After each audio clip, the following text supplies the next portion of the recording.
Oh, the 80s. It was a decade unlike any other, and according to TikTok, it's also a design style that's trending again. Now, if you weren't around in the 80s, you maybe view this aesthetic as a bit of a novelty. But if you're one of us who lived through the 1980s, you probably see this as nostalgia. Now, while there are some things from the 80s, it would probably be best just to leave there. There are some other things that would be totally awesome to see make a comeback. So, in this video, we're going to look at the design history of the 1980s, what the philosophies of the time were, the popular design trends, and also how you can incorporate some of that 80s look into your home today. So, turn off that Atari and grab your Trapper Keeper, just in case you want to take some notes.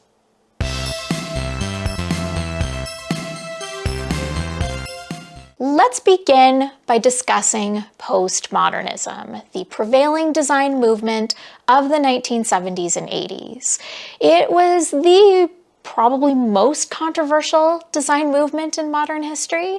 A lot of people are not fans, but it wasn't all bad. And it's not an easy movement to even really define. There was a lot happening in this era. So to narrow postmodernism down to one defining style is not easily done. But the underlying philosophy behind the movement was a direct reaction to the modernist movement that came before it. Rather than adhering to the form follows function ethos of mid-century modernism, postmodernism placed much heavier focus on form. There was much more decoration and ornamentation. These were designs meant to elicit an emotional response, to be engaging, lighthearted, and even fun. Postmodernism had a sense of humor about it in a way that we had not seen before.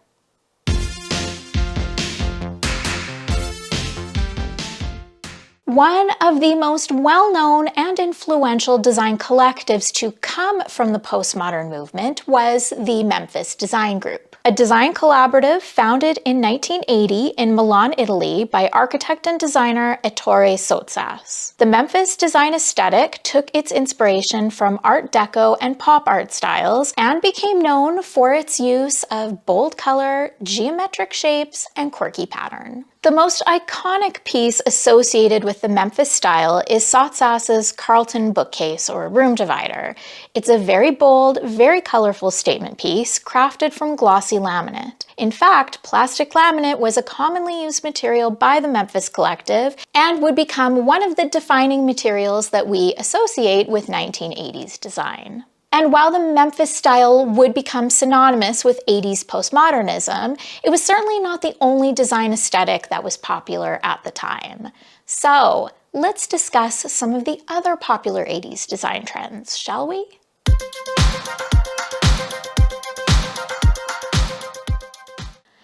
Florals. The 80s were a big decade for florals. We saw them on upholstery, bedding, drapery, wallpaper, and the name most commonly associated with 80s floral prints was, of course, Laura Ashley. If you know, you know.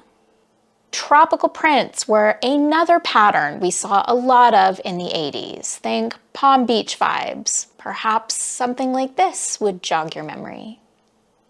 Ruffles and skirting. If you were a girl growing up in the 1980s, chances are good you owned something with a ruffle at some point. But ruffles weren't only for kids, and when it came to upholstered items like sofas and chairs, we also saw a lot of skirting. Farm animal motifs. If you were alive in the 1980s, I'd be willing to bet you knew someone that had a kitchen with ducks, chickens, cows, pigs, sheep, or some combination of all of the above. It seems like every era has some form of a farmhouse kitchen aesthetic, and this is the form that it took in the 1980s. We saw a lot of geometric shapes and graphic prints in the 1980s. Triangles, grid patterns, squiggles, lightning bolts. From clothes to school supplies to interiors, they were bold and they were really fun. Colorful bathrooms. Bathrooms in the 80s often had a lot of tile, and when they did, it was usually small, square, glossy, and brightly colored. Now, why you would want to frame in your toilet bowl, I'm not entirely sure, but anyway. Bold glamour. 80s interiors really went for it. There was a lot of ornamentation. People were really into decor for decor's sake. Functionality and practicality be damned, and that led to some pretty over-the-top and very glamorous spaces. Preppy style. Preppy looks were of course very big in 80s fashion, but they made their mark on interiors as well. Patterns like stripes and gingham, color combos like pink and green, and nautical motifs are all trademarks of the 80s preppy aesthetic. Use of color. Color trends in the 80s got pretty daring. From the so-called clashing colors of the Memphis style to the bright neons we saw later in the decade. And if you were looking for something softer, there were a lot of pastel hues around. Mauve was especially popular in the 80s. And the New Wave movement brought us a lot of black and white. Materials. As far as materials are concerned, in addition to plastic laminate, as I've already mentioned, the 80s also saw a lot of brass, glass block, colorful marble, and you knew it was coming, honey oak.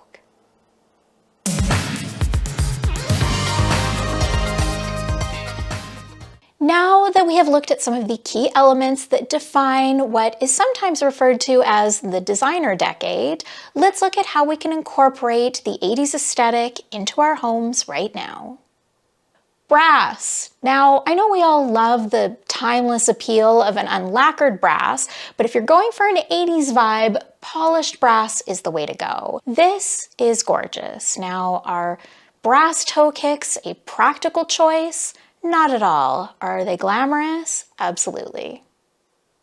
Embrace maximalism. The 80s were not about being subtle or understated. If you love bold, vibrant spaces with a ton of impact, this might just be the decade for you. Find your preppy side. Achieve a modern take on the 80s preppy style through the use of preppy color combinations done in a fresh and fun way.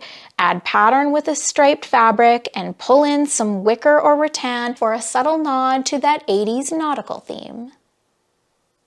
Colorful marble is huge right now. It has so much impact. But it's not cheap, so if you're not in the market to replace all your countertops or clad your entire bathroom, look to things like accent furniture or accessories that are much more affordable and far less commitment.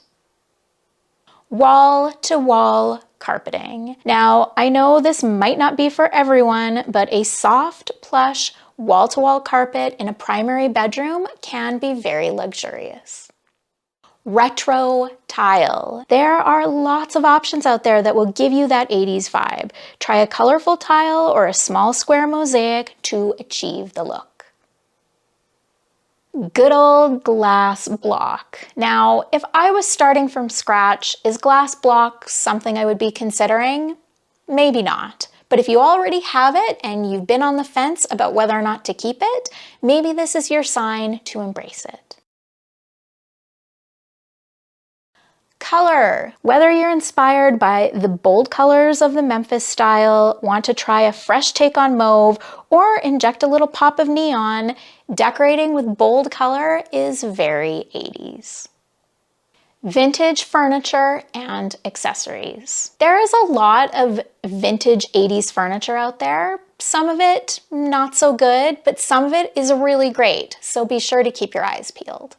When it comes to housewares, Alessi is still producing some postmodern icons like Michael Graves' 9093 kettle, designed in 1985. So I've been on the hunt lately for some interesting vintage 80s art.